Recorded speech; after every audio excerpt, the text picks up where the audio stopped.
अस्सलामुअलैकुम, welcome to my channel. आज मैं आपके साथ कुछ सेविंग टिप्स शेयर करूंगी जिससे आपकी सिलाई में काफ़ी नफासत आ जाएगी। सबसे पहले जो टिप नंबर 1 मैं आपसे शेयर कर रही हूँ है परफेक्ट कॉर्नर्स बनाना। आजकल ड्रेस डिज़ाइनिंग में लेसेस या फिर इस तरह की जो बॉर्डर्स वगैरह होती हैं या पट्टियाँ होती हैं डिज़ाइनिंग के लिए, तो उनको स्टिच करते हुए अक्सर हमें कॉर्नर्स बनाने होते हैं। और कॉर्नर्स परफेक्टली नहीं बनेंगे तो आपकी डिज़ाइनिंग में फिनिशिंग नहीं आएगी। तो कॉर्नर्स बनाने के लिए जहाँ पे आपने कॉर्नर बनाना है वहाँ पे आपने सबसे निशान लगा के पट्टी को ऊपर की तरफ फोल्ड करके यहाँ पे कॉर्नर बना लेना है। देखें इस तरह से, मैं फिर से बताती हूँ। देखें यहाँ पे मैंने कॉर्नर बनाना है, ठीक है। तो उस लाइन को मैं आगे लेस तक भी ले गई हूँ जो पट्टी है मेरे पास। अब इसको इस तरह से ऊपर की तरफ बिल्कुल स्ट्रेट फोल्ड कर लेना है।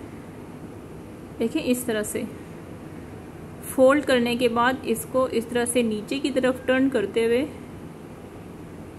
कॉर्नर बना लेना है।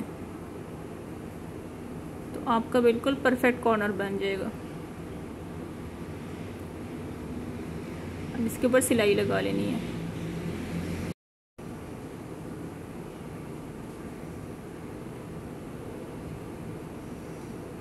सिंपल सा मेथड है। जहाँ पे आपने कॉर्नर बनाना है वहाँ पे आपने एक स्ट्रेट लाइन ड्रॉ करके उस पट्टी को ऊपर की तरफ फोल्ड करके टर्न करके सिलाई लगा लेनी है। तो देखिए इस तरह से आपका परफेक्टली कॉर्नर आसानी के साथ बन जाएगा।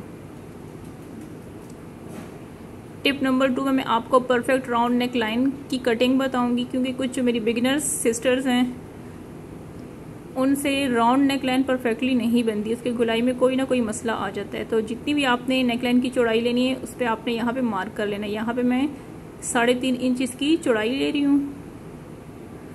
आपने जितनी भी चौड़ाई लेनी है आपने यहाँ पे उसी के अकॉर्डिंग निशान लगा लेना है। इसके बाद मैं नेक लाइन को डीप रखूँगी 7 इंच। आपने जितनी भी नेक लाइन की गहराई रखनी है, गले की गहराई रखनी है, उतना ही आपने निशान लगा लेना है। ये नॉर्मल साइज का नेक लाइन है तो यहाँ पे मैंने इसकी गहराई 7 इंच ली है। अब यहाँ पे जो मैंने पॉइंट्स लगाए थे उनको आपस में ज्वाइन करके इस तरह से चौकोर शेप बना लेनी है। अब ये चौकोर शेप तो तकरीबन सभी बिगिनर्स बना लेते हैं, लेकिन इसके बाद गले को गोलाई देने में मसला आता है। तो इसका बहुत ही आसान सा मेथड है। आप कोई भी इस तरह से प्लेट ले लें या कोई ढक्कन वगैरह ले लें, बस ज़्यादा छोटा ना हो, नॉर्मल साइज़ का हो। और यहाँ पे देखिए ये जो आपको लाइन नज़र आ रही है इसको इससे ज्वाइन करना है और ऊपर इसको इस तरह से एडजस्ट करने की ऊपर वाली लाइन को टच कर ले इस तरह से। देखिए यहाँ पे इस पॉइंट को इसने टच किया हुआ है नीचे वाली लाइन को, और यहाँ से ऊपर वाली लाइन को इसने टच कर लिया। यहीं पे हमने इसकी लाइन को ड्रॉ करना है।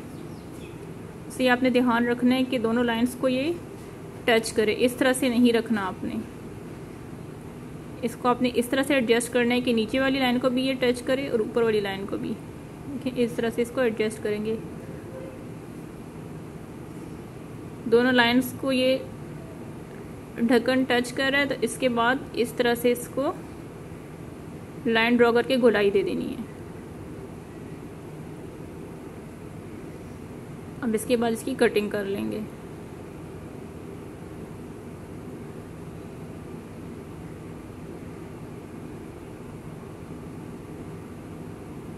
तो यहाँ पे देखिए परफेक्ट गोलाई में हमारे पास राउंड नेक लाइन आ जाएगा।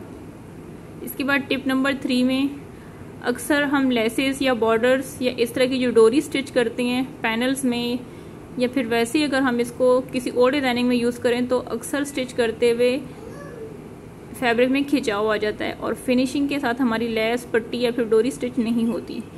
तो उसका बहुत ही आसान सा मेथड है, उसमें आपको कुछ भी ऐड नहीं करना। सिंपल जब आप इसको स्टिच करें, चाहे लेस को स्टिच करें या किसी बॉर्डर को स्टिच करें, पैनल्स में आजकल काफ़ी लेसेस वगैरह चल रही हैं, उसमें अक्सर खिंचाव आ जाता है। तो आपने इसको बिल्कुल हल्के हाथ से पीछे की तरफ खींचना है। ज़्यादा आपने इसको नहीं खींचना कि इसकी सिलाई ही बड़ी हो जाए। बिल्कुल हल्के हाथ से इसको पीछे की तरफ खींचना है। आगे फैब्रिक और डोरी को कुछ भी नहीं करना, बस पीछे की तरफ इसको हल्के हाथ से आपने खींचना है। तो आपकी जो लेस होगी, डोरी या फिर कोई बॉर्डर जब आप स्टिच करेंगे तो उसमें कोई खिंचाव नहीं आएगा। देखिए भी इसको मैंने प्रेस नहीं किया और कितनी फिनिशिंग से ये डोरी स्टिच हो गई है। आपको मैं बैक साइड से इसकी सिलाई भी दिखाती हूँ। ये कोई खिंचाव नहीं है इस सिलाई में, बस आपने इसको हल्के हाथ से पीछे की तरफ खींचना है।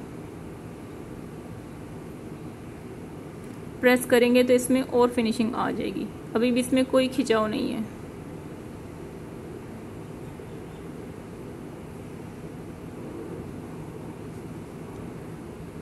अब नेक्स्ट स्टेप है लास्टिक को ज्वाइंट लगाना, यानी कि लास्टिक को आपस में जोड़ना। अक्सर हम इसको इस तरह से जोड़ लेते हैं जिससे लास्टिक की ये जगह मोटी हो जाती है, इसकी थिकनेस बढ़ जाती है। तो इसका आसान सा मेथड ये है कि आपने फैब्रिक का एक पीस लेना है और इतना फैब्रिक होना चाहिए कि लास्टिक के ऊपर इस तरह से फोल्ड हो सके, यानी कि लास्टिक उसमें कवर हो जाए।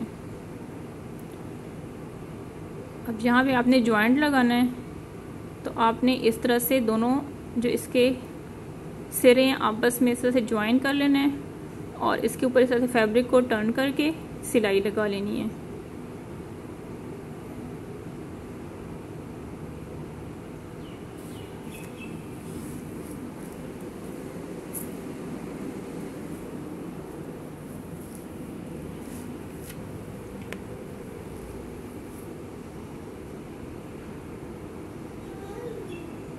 पहले इस तरह से साइड पे सिलाई लगा लेनी है, एक बॉक्स सा बना देना है, फिर इसके बाद इस तरह से क्रॉस में 2 सिलाइयाँ लगा लेनी है।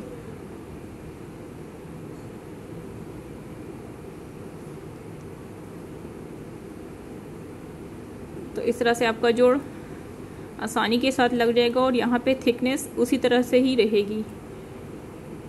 देखिए इसको मैंने इस तरह से खींचा लेकिन यहाँ से ये खुलेगा भी नहीं और यहाँ से इसकी थिकनेस भी ज़्यादा नहीं होगी फैब्रिक लगाने से।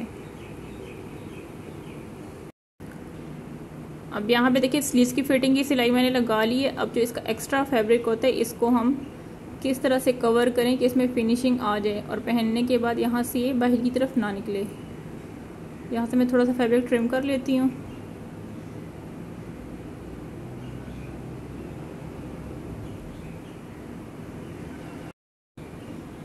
अब यहाँ पे देखें जो आपके पास एक्स्ट्रा फैब्रिक होगा स्लीव्स की साइड पे, उसको आपने फिटिंग की सिलाई की तरफ से टर्न करके ट्रायंगल बना लेना है, एक साइड पे भी और दूसरी साइड पे भी। देखिए इस तरह से इसकी शेप आ जाएगी। अब इसको इस तरह से आमने सामने करके फोल्ड करके यहाँ पे सिलाई लगा लेनी है। मैं आपको फिर से बता देती हूँ, देखें सिंपल सा मेथड है। इसको इसके ऊपर से टर्न करके ट्रायंगल बना लेना है और इसको इस तरह से टर्न करके ट्रायंगल बना लेना है और यहाँ पे दोनों ट्रायंगल को आपस में जोड़ के तो किनारे पे सिलाई लगा लेनी है। तो इस तरह से इसमें फिनिशिंग आ जाएगी और ये फैब्रिक बाहर की तरफ दिखाई नहीं देगा जब आपने स्लीव्स पहनी होंगी।